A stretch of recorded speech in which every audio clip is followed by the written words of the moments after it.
بسم الله الرحمن الرحيم لن تنالوا البر حتى تنفقوا مما تحبون وما تنفقوا من شيء فإن الله به عليم. كل الطعام كان حلا لبني إسرائيل إلا ما حرم إسرائيل على نفسه من قبل أن تنزل التوراة. قل فأتوا بالتوراة فاتلوها إن كنتم صادقين. فمن افترى على الله الكذب من بعد ذلك فأولئك هم الظالمون. قل صدق الله فاتبعوا ملة إبراهيم حنيفا وما كان من المشركين. إن أول بيت وضع للناس للذي ببكة مباركا وهدى للعالمين فيه آيات بينات مقام إبراهيم ومن دخله كان آمنا ولله على الناس حج البيت من استطاع إليه سبيلا ومن كفر فإن الله غني عن العالمين. قل يا أهل الكتاب لم تكفرون بآيات الله والله شهيد على ما تعملون. قل يا أهل الكتاب لم تصدون عن سبيل الله من آمن تبغونها عوجا وأنتم شهداء وما الله بغافل عما تعملون. يا أيها الذين آمنوا إن تطيعوا فريقا من الذين أوتوا الكتاب يردوكم بعد إيمانكم كافرين. وكيف تكفرون وأنتم تتلى عليكم آيات الله وفيكم رسوله ومن يعتصم بالله فقد هدي إلى صراط مستقيم. يا أيها الذين آمنوا اتقوا الله حق تقاته ولا تموتن إلا وأنتم مسلمون واعتصموا بحبل الله جميعا ولا تفرقوا. واذكروا نعمة الله عليكم إذ كنتم أعداء فألف بين قلوبكم فأصبحتم بنعمته إخوانا وكنتم على شفا حفرة من النار فأنقذكم منها. كذلك يبين الله لكم آياته لعلكم تهتدون. ولتكن منكم أمة يدعون إلى الخير ويأمرون بالمعروف وينهون عن المنكر وأولئك هم المفلحون. ولا تكونوا كالذين تفرقوا واختلفوا من بعد ما جاءهم البينات وأولئك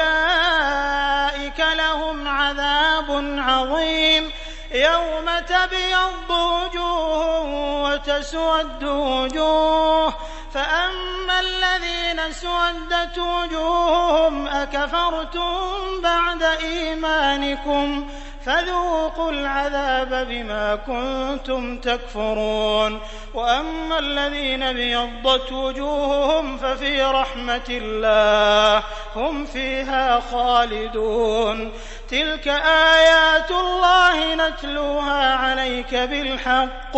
وما الله يريد ظلما للعالمين. ولله ما في السماوات وما في الأرض وإلى الله ترجع الأمور. كنتم خير أمة أخرجت للناس تأمرون بالمعروف وتنهون عن المنكر وتؤمنون بالله. ولو آمن أهل الكتاب لكان خيرا لهم منهم المؤمنون وأكثرهم الفاسقون. لن يضروكم إلا أذى وإن يقاتلوكم يولوكم الأدبار ثم لا ينصرون. ضربت عليهم الذلة أينما ثقفوا إلا بحبل من الله وحبل من الناس وباءوا بغضب من الله وضربت عليهم المسكنة ذلك بأنهم كانوا يكفرون بآيات الله ويقتلون الأنبياء بغير حق ذلك بما عصوا وكانوا يعتدون ليسوا سواء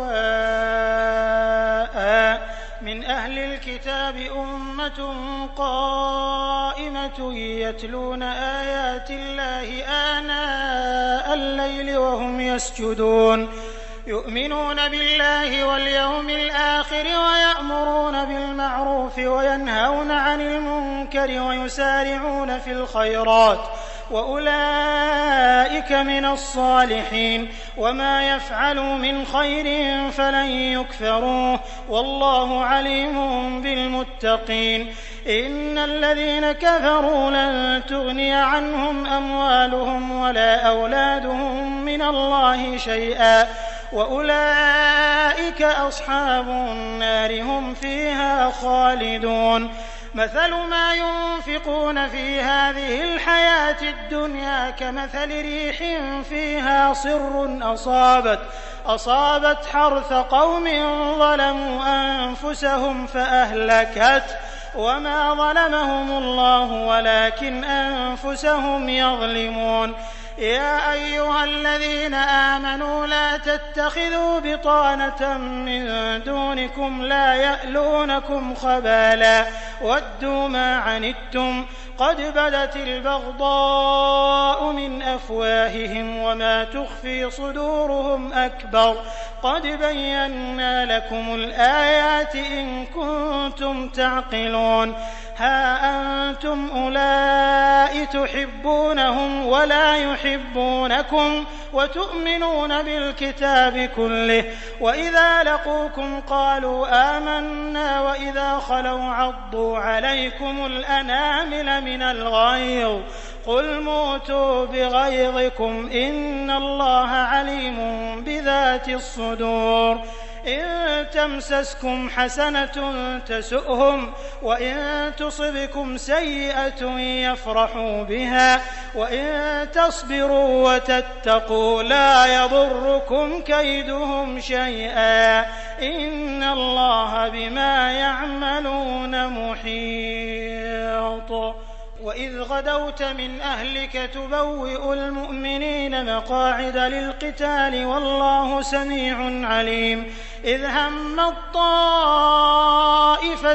منكم أن تفشلا والله وليهما وعلى الله فليتوكل المؤمنون ولقد نصركم الله ببدر وأنتم أذلة فاتقوا الله لعلكم تشكرون إذ تقول للمؤمنين ألن يكفيكم أن يمدكم ربكم ب3,000 من الملائكة منزلين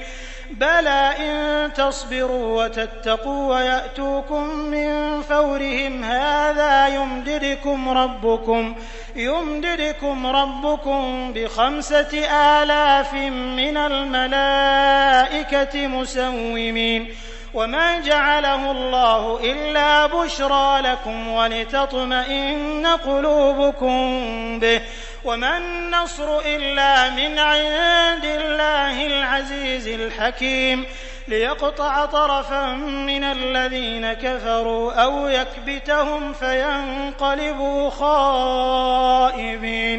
ليس لك من الأمر شيء أو يتوب عليهم أو يعذبهم فإنهم ظالمون ولله ما في السماوات وما في الأرض يغفر لمن يشاء ويعذب من يشاء والله غفور رحيم يا أيها الذين آمنوا لا تأكلوا الربا أضعافا مضاعفة واتقوا الله لعلكم تفلحون واتقوا النار التي أعدت للكافرين وأطيعوا الله والرسول لعلكم ترحمون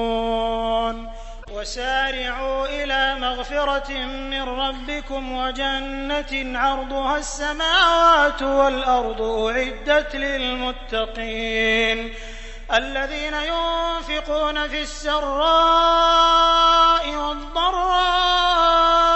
والكاظمين الغيظ والعافين عن الناس والله يحب المحسنين والذين إذا فعلوا فاحشة أو ظلموا أنفسهم ذكروا الله فاستغفروا لذنوبهم ومن يغفر الذنوب إلا الله ولم يصروا على ما فعلوا وهم يعلمون أولئك جزاؤهم مغفرة من ربهم وجنات تجري من تحتها الأنهار خالدين فيها ونعم أجر العاملين قد خلت من قبلكم سنن فسيروا في الأرض فانظروا كيف كان عاقبة المكذبين هذا بيان للناس وهدى وموعظة للمتقين ولا تهنوا ولا تحزنوا وأنتم الأعلون إن كنتم مؤمنين إن يمسسكم قرح فقد مس القوم قرح مثله وتلك الأيام نداولها بين الناس وليعلم الله الذين آمنوا ويتخذ منكم شهداء والله لا يحب الظالمين وليمحص الله الذين آمنوا ويمحق الكافرين أم حسبتم أن تدخلوا الجنة ولما يعلم الله الذين جاهدوا منكم ويعلم الصابرين ولقد كنتم تمنون الموت من قبل أن تلقوه فقد رأيتموه وأنتم تنظرون وما محمد إلا رسول قد خلت من قبله الرسل أفإن مات أو قتل انقلبتم على أعقابكم ومن ينقلب على عقبيه فلن يضر الله شيئا وسيجزي الله الشاكرين وما كان لنفس أن تموت إلا بإذن الله كتابا مؤجلا ومن يرد ثواب الدنيا نؤته منها ومن يرد ثواب الآخرة نؤته منها وسنجزي الشاكرين وكأي من نبي قاتل معه ربيون كثير فما وهنوا لما أصابهم في سبيل الله وما ضعفوا وما استكانوا والله يحب الصابرين وما كان قولهم إلا أن قالوا ربنا اغفر لنا ذنوبنا وإسرافنا في أمرنا وثبت أقدامنا وانصرنا على القوم الكافرين فآتاهم الله ثواب الدنيا وحسن ثواب الآخرة والله يحب المحسنين يا أيها الذين آمنوا إن تطيعوا الذين كفروا يردوكم على أعقابكم فتنقلبوا خاسرين بل الله مولاكم وهو خير الناصرين سنلقي في قلوب الذين كفروا الرعب بما أشركوا بالله ما لم ينزل به سلطانا ومأواهم النار وبئس مثوى الظالمين ولقد صدقكم الله وعده إذ تحسونهم بإذنه حتى إذا فشلتم وتنازعتم في الأمر وعصيتم من بعد ما أراكم ما تحبون منكم من يريد الدنيا ومنكم من يريد الآخرة ثم صرفكم عنهم ليبتليكم ولقد عفا عنكم والله ذو فضل على المؤمنين إذ تصعدون ولا تلوون على أحد والرسول يدعوكم في أخراكم فأثابكم غما بغم لكي لا تحزنوا على ما فاتكم ولا ما أصابكم والله خبير بما تعملون ثم أنزل عليكم من بعد الغم أمنة نعاسا يغشى طائفة منكم وطائفة قد أهمتهم أنفسهم يظنون بالله غير الحق ظن الجاهلية يقولون هل لنا من الأمر من شيء قل إن الأمر كله لله يخفون في أنفسهم ما لا يبدون لك يقولون لو كان لنا من الأمر شيء ما قتلنا هاهنا قل لو كنتم في بيوتكم لبرز الذين كتب عليهم القتل إلى مضاجعهم وليبتلي الله ما في صدوركم وليمحص ما في قلوبكم والله عليم بذات الصدور إن الذين تولوا منكم يوم التقى الجمعان إنما استزلهم الشيطان ببعض ما كسبوا ولقد عفى الله عنهم إن الله غفور حليم يا أيها الذين آمنوا لا تكونوا كالذين كفروا وقالوا لإخوانهم إذا ضربوا في الأرض أو كانوا غزا لو كانوا عندنا ما ماتوا وما قتلوا ليجعل الله ذلك حسرة في قلوبهم والله يحيي ويميت والله بما تعملون بصير ولئن قتلتم في سبيل الله أو متم لمغفرة من الله ورحمة خير مما يجمعون ولئن متم أو قتلتم لإلى الله تحشرون فبما رحمة من الله لنت لهم ولو كنت فظا غليظ القلب لانفضوا من حولك فاعف عنهم واستغفر لهم وشاورهم في الأمر فإذا عزمت فتوكل على الله إن الله يحب المتوكلين إن ينصركم الله فلا غالب لكم وإن يخذلكم فمن ذا الذي ينصركم من بعده وعلى الله فليتوكل المؤمنون وما كان لنبي أن يغل ومن يغل يأت بما غل يوم القيامة ثم توفى كل نفس ما كسبت وهم لا يظلمون أفمن اتبع رضوان الله كمن باء بسخط من الله ومأواه جهنم وبئس المصير هم درجات عند الله والله بصير بما يعملون لقد من الله على المؤمنين إذ بعث فيهم رسولا من أنفسهم يتلو عليهم آياته ويزكيهم ويعلمهم الكتاب والحكمة وإن كانوا من قبل لفي ضلال مبين أولما أصابتكم مصيبة قد أصبتم مثليها قلتم أنى هذا قل هو من عند أنفسكم إن الله على كل شيء قدير وما أصابكم يوم التقى الجمعان فبإذن الله وليعلم المؤمنين وليعلم الذين نافقوا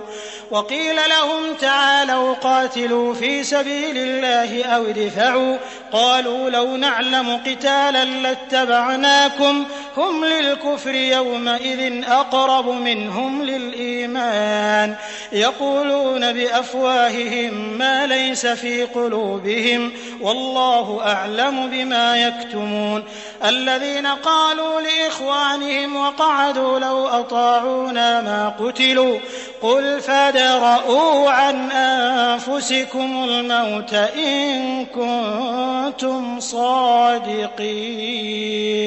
ولا تحسبن الذين قتلوا في سبيل الله أمواتا بل أحياء عند ربهم يرزقون فرحين بما آتاهم الله من فضله ويستبشرون بالذين لم يلحقوا بهم من خلفهم ألا خوف عليهم ولا هم يحزنون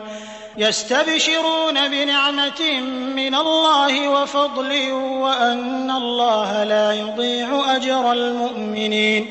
الذين استجابوا لله والرسول من بعد ما أصابهم القرح للذين أحسنوا منهم واتقوا أجر عظيم الذين قال لهم الناس إن الناس قد جمعوا لكم فاخشوهم فزادهم إيمانا وقالوا حسبنا الله ونعم الوكيل فانقلبوا بنعمة من الله وفضل لم يمسسهم سوء واتبعوا رضوان الله والله ذو فضل عظيم إنما ذلكم الشيطان يخوف أولياءه فلا تخافوهم وخافون إن كنتم مؤمنين ولا يحزنك الذين يسارعون في الكفر إنهم لن يضروا الله شيئا يريد الله ألا يجعل لهم حظا في الآخرة ولهم عذاب عظيم إن الذين اشتروا الكفر بالإيمان لن يضروا الله شيئا ولهم عذاب أليم ولا يحسبن الذين كفروا أنما نملي لهم خير لأنفسهم إنما نملي لهم ليزدادوا إثما ولهم عذاب مهين ما كان الله ليذر المؤمنين على ما أنتم عليه حتى يميز الخبيث من الطيب وما كان الله ليطلعكم على الغيب ولكن الله يجتبي من رسله من يشاء فآمنوا بالله ورسله وإن تؤمنوا وتتقوا فلكم أجر عظيم ولا يحسبن الذين يبخلون بما آتاهم الله من فضله هو خيرا لهم بل هو شر لهم سيطوقون ما بخلوا به يوم القيامة ولله ميراث السماوات والأرض والله بما تعملون خبير لقد سمع الله قول الذين قالوا إن الله فقير ونحن أغنياء سنكتب ما قالوا وقتلهم الأنبياء بغير حق ونقول ذوقوا عذاب الحريق ذلك بما قدمت أيديكم وأن الله ليس بظلام للعبيد الذين قالوا إن الله عهد إلينا ألا نؤمن لرسول حتى يأتينا بقربان تأكله النار قل قد جاءكم رسل من قبلي بالبينات وبالذي قلتم فلم قتلتموهم إن كنتم صادقين فإن كذبوك فقد كذب رسل من قبلك جاءوا بالبينات والزبر والكتاب المنير كل نفس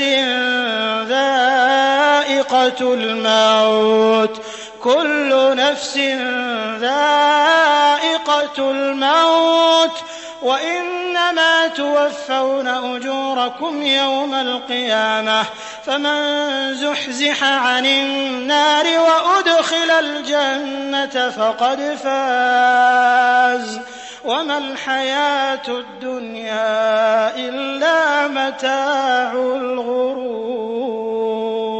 لتبلون في أموالكم وأنفسكم ولتسمعن من الذين أوتوا الكتاب من قبلكم ومن الذين أشركوا أذى كثيرا وإن تصبروا وتتقوا فإن ذلك من عزم الأمور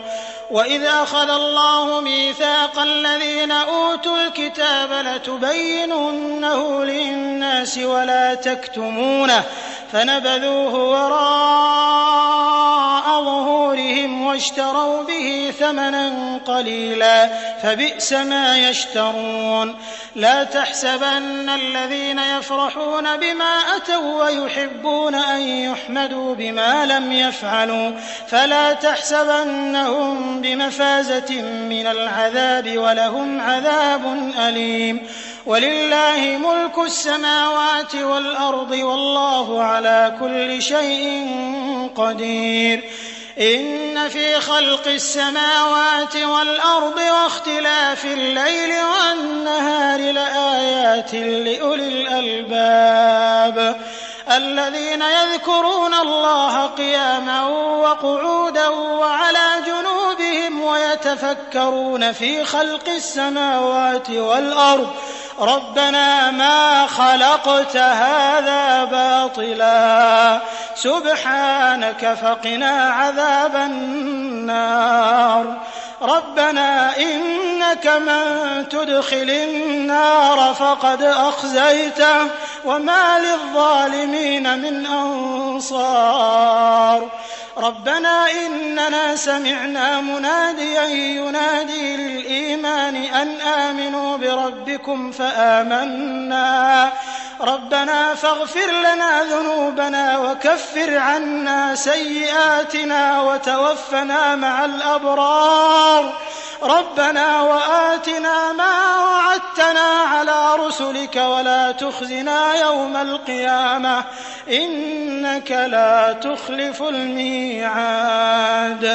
فاستجاب لهم ربهم أني لا أضيع عمل عامل منكم من ذكر أو أنثى بعضكم من بعض فالذين هاجروا وأخرجوا من ديارهم وأوذوا في سبيلي وقاتلوا وقتلوا لأكفرن عنهم سيئاتهم ولأدخلنهم جنات تجري من تحتها الأنهار ثوابا من عند الله والله عنده حسن الثواب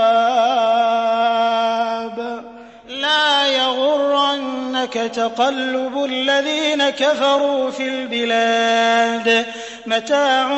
قليل ثم مأواهم جهنم وبئس المهاد لكن الذين اتقوا ربهم لهم جنات تجري من تحتها الأنهار خالدين فيها نزلا من عند الله وما عند الله خير للأبرار وإن من أهل الكتاب لمن يؤمن بالله وما أنزل إليكم وما أنزل إليهم خاشعين لله لا يشترون بآيات الله ثمنا قليلا أولئك لهم أجرهم عند ربهم إن الله سريع الحساب يا أيها الذين آمنوا اصبروا وصابروا ورابطوا واتقوا الله لعلكم تفلحون. أعوذ بالله من الشيطان الرجيم. بسم الله الرحمن الرحيم. يا أيها الناس اتقوا ربكم الذي خلقكم من نفس واحدة وخلق منها زوجها وبث منهما رجالا كثيرا ونساء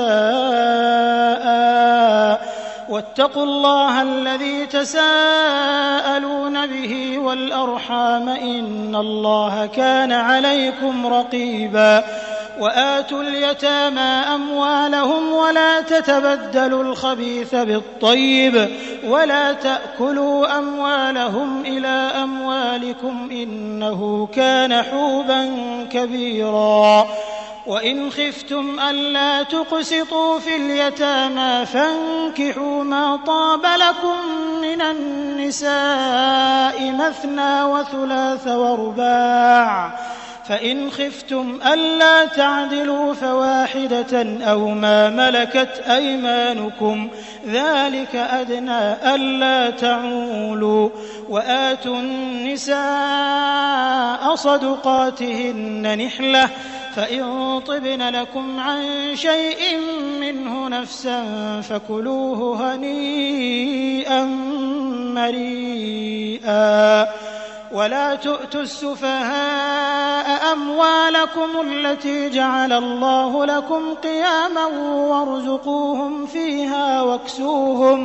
واكسوهم وقولوا لهم قولا معروفا وابتلوا اليتامى حتى إذا بلغوا النكاح فإن آنستم منهم رشدا فادفعوا إليهم أموالهم ولا تأكلوها إسرافا وبدارا أن يكبروا ومن كان غنيا فليستعفف ومن كان فقيرا فليأكل بالمعروف فإذا دفعتم إليهم أموالهم فأشهدوا عليهم وكفى بالله حسيبا للرجال نصيب مما ترك الوالدان والأقربون وللنساء نصيب مما ترك الوالدان والأقربون مما قل منه أو كثر نصيبا مفروضا وإذا حضر القسمة أولو القربى واليتامى والمساكين فارزقوهم منه وقولوا لهم قولا معروفا وليخشى الذين لو تركوا من خلفهم ذرية ضعافا خافوا عليهم فليتقوا الله وليقولوا قولا سديدا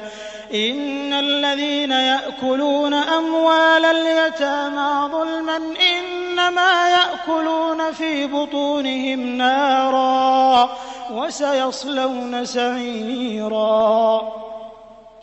يوصيكم الله في أولادكم للذكر مثل حظ الأنثيين فإن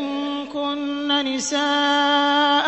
فوق 2 فلهن ثلثا ما ترك وإن كانت واحدة فلها النصف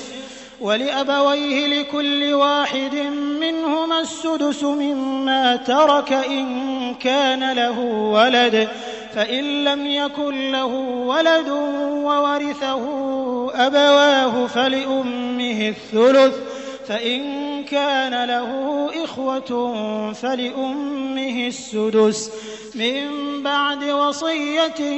يوصي بها أو دين آباؤكم وأبناؤكم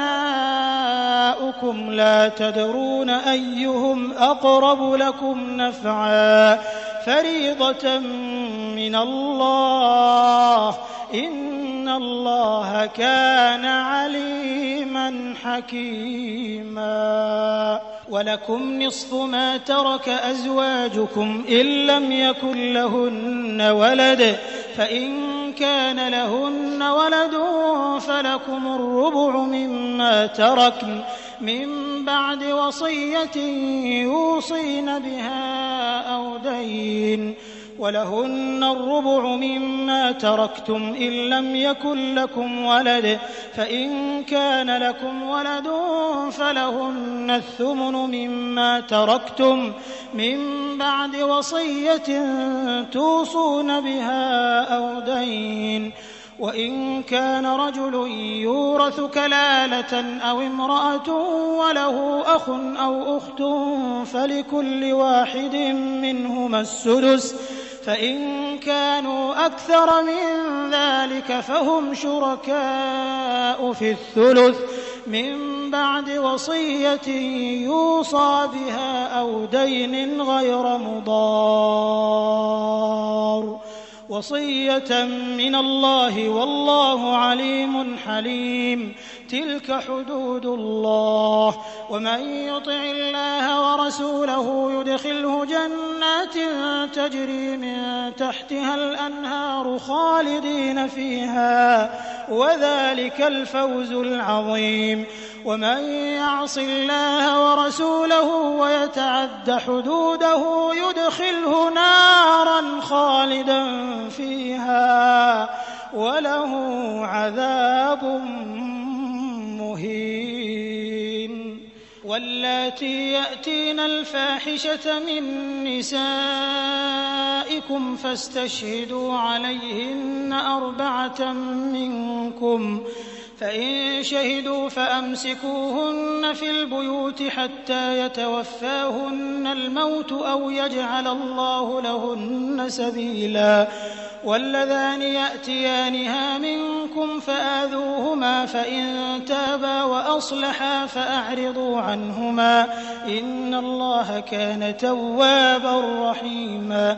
إنما التوبة على الله للذين يعملون السوء بجهالة ثم يتوبون من قريب فأولئك يتوب الله عليهم، وكان الله عليما حكيما. وليست التوبة للذين يعملون السيئات حتى إذا حضر أحدهم الموت قال إني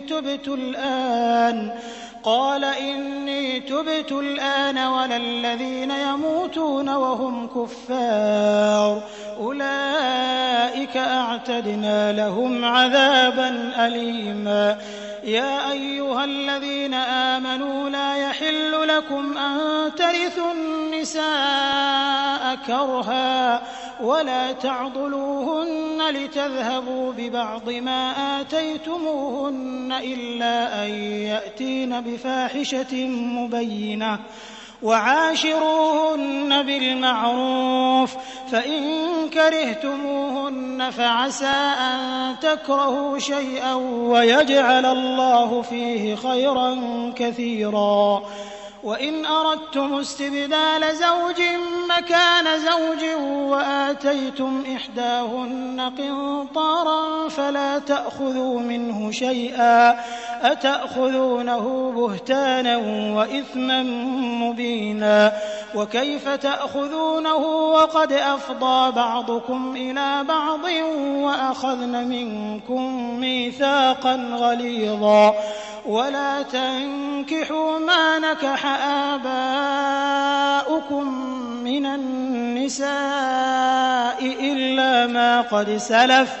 إنه كان فاحشة ومقتا وساء سبيلا. حرمت عليكم أمهاتكم وبناتكم وأخواتكم وعماتكم وخالاتكم وبنات الأخ وبنات الأخت وأمهاتكم اللاتي أرضعنكم وأخواتكم من الرضاعة وأمهات نسائكم وربائبكم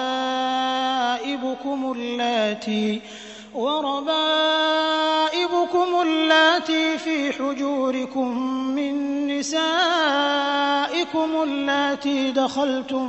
بهن، فإن لم تكونوا دخلتم بهن فلا جناح عليكم وحلائل أبنائكم الذين من أصلابكم وأن تجمعوا بين الأختين إلا ما قد سلف إن الله كان غفورا رحيما